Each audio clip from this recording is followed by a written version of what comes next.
Hello YouTube, welcome to new Synth Anatomy review.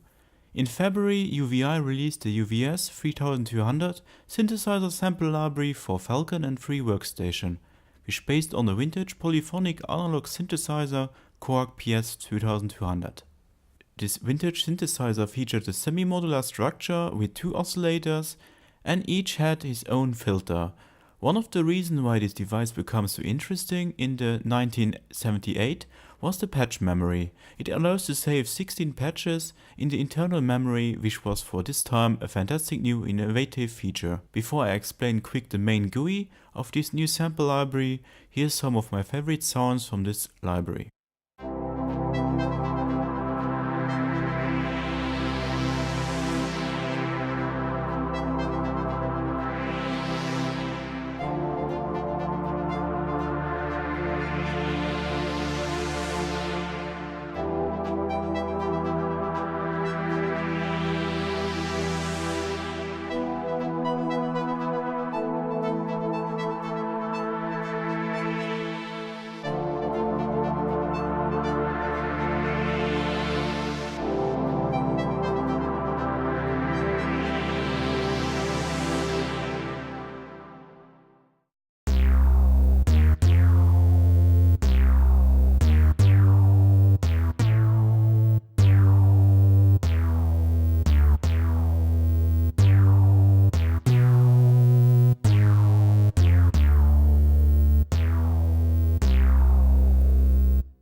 On the main GUI you have the essential parts with the oscillator section and filters. For me the oscillator sections is great because UVI offers to their users a big access to all different sampled oscillators. With this access, musicians can design their own UVS-3200 sounds. If you use now the synthesizer workstation Falcon, then you have even more sound design options. Forward to the edit page of the GUI, where you can adjust the pitch of the oscillators and per example assign the mod wheel to the parameters. Then you have the modulation page with the step modulation sequencer and an LFO, where you can map different parameters to it. On the effect page you can add to your sounds 5 different effects: a drive, a chorus, a phaser, a delay and a reverb. The technology for these effects comes from the Falcon workstation, so in short you get excellent sounding effects for making the samples even better. On the last page you have 2 independent arpeggiators for oscillator 1 and 2. Both arps are very customizable and allows to create interesting melodies. Before I give you my review, some more sounds from this library.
The UVI UVS-3200 sample library for Falcon and Free Workstation is an excellent authentic reproduction of the KORG PS-3200 synthesizer. The samples they used here are high quality and doesn't sound cheap. The GUI design is, as usual for UVI sample libraries or plugins, excellent designed and very intuitive to use. For me, an important positive factor of this library is the low CPU and RAM consumption in my DIY. My MacBook Pro is near 5 years old and the library reached a maximum of 12% in Ableton, was a really great result. What I really love here is that the UVI includes a big number of oscillator samples, which allows users to create own sounds and to save them. The UVS-3200 is in my opinion more than just a library, but also a nice instrument where you can create own vintage synth sounds without having fear to lose the overview. A more neutral point are the included factory sounds. Many users will say probably that they are great and useful. From my personal view, they are well done and had a lot of charm. Unfortunately for me, I miss some very standard bass sounds and lead sounds with less effects on it, which stand for the great PS-3200 synthesizer. Presets where you can say, yes, this is the PS-3200 synthesizer. The factory library is good, but could be improved with more authenticity. I hope you enjoyed the review of the UVS-3200 sample library by UVI. Please write me in comments your questions or opinion for this library. If you like this video, please leave a positive thumb and a subscription for more future videos. Don't forget to stay tuned for my Superbooth coverage this week. Big thanks in advance for your continued support and hope to see you again in one of my next videos. Bye!